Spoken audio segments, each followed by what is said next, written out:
2 years ago, I learned a lesson the hard way. Some roads are empty for a reason.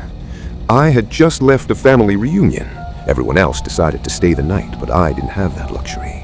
Work was waiting for me the next morning, and I kept telling myself I'd be fine. It was just a 2-hour drive. I'd done it before. It was already late when I hit the road. The sky was moonless, the kind of black that swallows headlights whole. The further I drove, the more civilization seemed to disappear. No houses, no streetlights, just long, winding roads with dense trees and bushes pressing in from both sides like they were slowly closing the gap. About 45 minutes in, something strange happened. One moment I was alert, music playing softly, hands steady on the wheel. The next moment, it was like someone flipped a switch. My eyes burned, my head felt heavy. Every blink lasted just a little too long. If you've ever felt that kind of exhaustion, you know how dangerous it is. The kind where you don't feel sleepy, you feel dragged under. I told myself I just needed a minute, somewhere safe to stop, somewhere visible. But there was nothing. No gas stations, no rest stops, no open clearings, just forest. That's when I made the worst decision of my life. I slowed down and pulled off the road onto the grass, easing the car behind a thick cluster of bushes. From the road, my car was barely visible. At the time, I thought that was smart. I checked the dashboard clock. 11:22 p.m. 5 minutes, I muttered. Just 5 minutes. I didn't even remember falling asleep. A sound pulled me back. A faint scratching noise. Soft, rhythmic. I opened my eyes and froze. The clock read 11:50 p.m. The sound stopped the moment I moved. I sat there, listening, heart pounding, eyes locked on the windshield. After a few seconds of silence, logic crept back in. Probably a raccoon or a stray animal curious about the car. I was still exhausted, dangerously so. Against my better judgment, I leaned back and closed my eyes again. This time, I dreamed. I dreamed I was awake, sitting in the driver's seat, unable to move. I dreamed something was circling the car, slow footsteps, pausing, listening.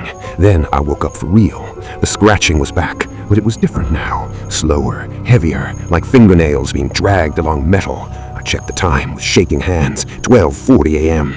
My stomach dropped. Animals don't do that. They don't come back an hour later. They don't scrape like they're testing something. I forced myself to look into the rearview mirror. At first, I saw nothing. Then, movement. A dark shape darted between the trees just beyond the edge of my headlights. Too fast to see clearly. Too tall to be an animal. Every horror story I'd ever heard flooded my mind at once. The hook man, the roadside killers, the people who wait for tired drivers to make mistakes. Get out, I whispered to myself. Get out now! My hands fumbled with the gear shift as I started the engine. The scratching stopped instantly. That scared me more than the sound itself. I pulled back onto the road and accelerated, my heart hammering so hard I could hear it over the engine. My headlights cut through the darkness as the road curved sharply ahead, and that's when I saw it. Another car, parked on the side of the road just beyond the bend. Driver's door wide open, no interior light, no hazard lights, just waiting. I swallowed and started to speed up again. Then I checked my rearview mirror. Nothing. A relief washed over me for half a second until a figure burst into view. A man came sprinting out of the darkness, straight toward my car. He was fast, too fast. He was screaming, not panicked, not scared, angry. Hey, you! Get out of your car now! His face flashed in my headlights for a split second. Wide eyes, twisted expression, mouth stretched into something that wasn't quite a shout and wasn't quite a smile either. Every instinct in my body screamed, run! I slammed my foot down. The tire screeched as I tore down the road, not daring to look back again. I didn't slow down for turns. I didn't stop until my gas light came on and the forest finally gave way to civilization. I drove straight home and didn't sleep at all that night. I never saw that man again. But sometimes, when I'm driving late at night and my eyes start to feel heavy, I still hear scratching.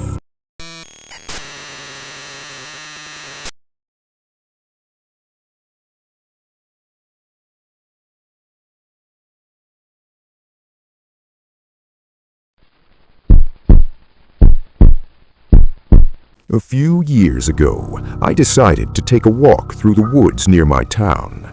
It wasn't a hiking trail exactly, just one of those places locals sometimes wander into, slightly off the beaten path.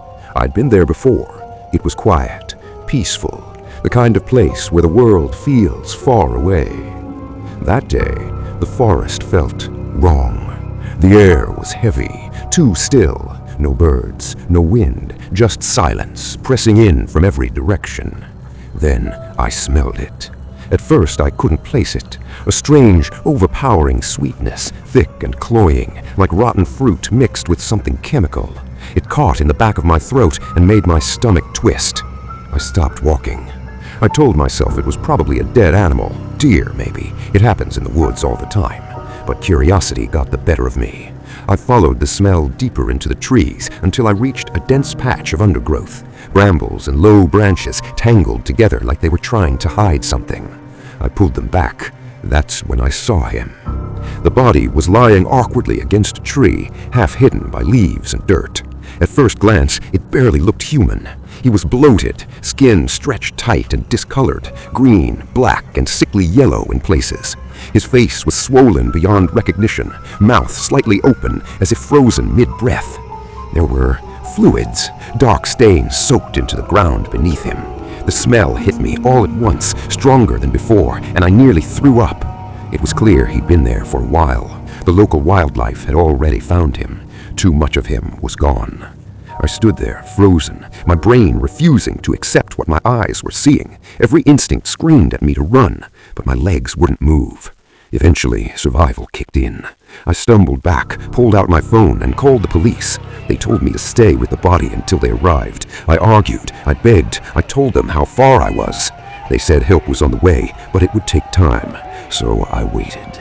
The sun started to sink. Shadows stretched unnaturally long between the trees. The forest grew darker, quieter. The smell never faded. In fact, it seemed to follow me no matter where I stood. I didn't dare leave him alone, not because I was told not to, but because something about turning my back on the body felt wrong. As darkness fully settled in, the woods changed. Every sound felt closer, louder. Branches cracking, leaves rustling. Sometimes it sounded like footsteps. I kept glancing back at the body, half expecting it to move. It didn't, but I swear, sometimes it felt like he was listening. When the police finally arrived, full darkness had fallen. Flashlights cut through the trees, and suddenly the world felt real again. They took over, asked me questions, led me away. Later, they told me the man had taken his own life. I thought that would be the end of it. I was wrong. The dreams started a few weeks later. At first, they were vague, shadows, forests, that sickly sweet smell filling my lungs. Then he appeared, not as he looked in death, but not alive either. Somewhere in between, swollen, discolored, his eyes too dark, his mouth always wet when he spoke. He talked to me, not gently. He told me I didn't belong there, that I had disturbed his resting place, that I had no right to see him. Sometimes he was angry, sometimes calm, almost conversational, but the message was always the same. He wanted me to join him. He told me how easy it would be, how quiet the woods were, how peaceful it felt once you stopped fighting. I'd wake up drenched in sweat, heart pounding, his voice still echoing in my head. Years have passed. The dreams come less often now, but they never stopped completely. Every once in a while, I'll smell something sweet for no reason at all, or I'll wake up convinced someone is standing at the foot of my bed. And after writing this, I already know what I'll dream about tonight. Maybe it's just guilt, maybe it's just imagination, or maybe some places don't want to be disturbed, and some people never really leave.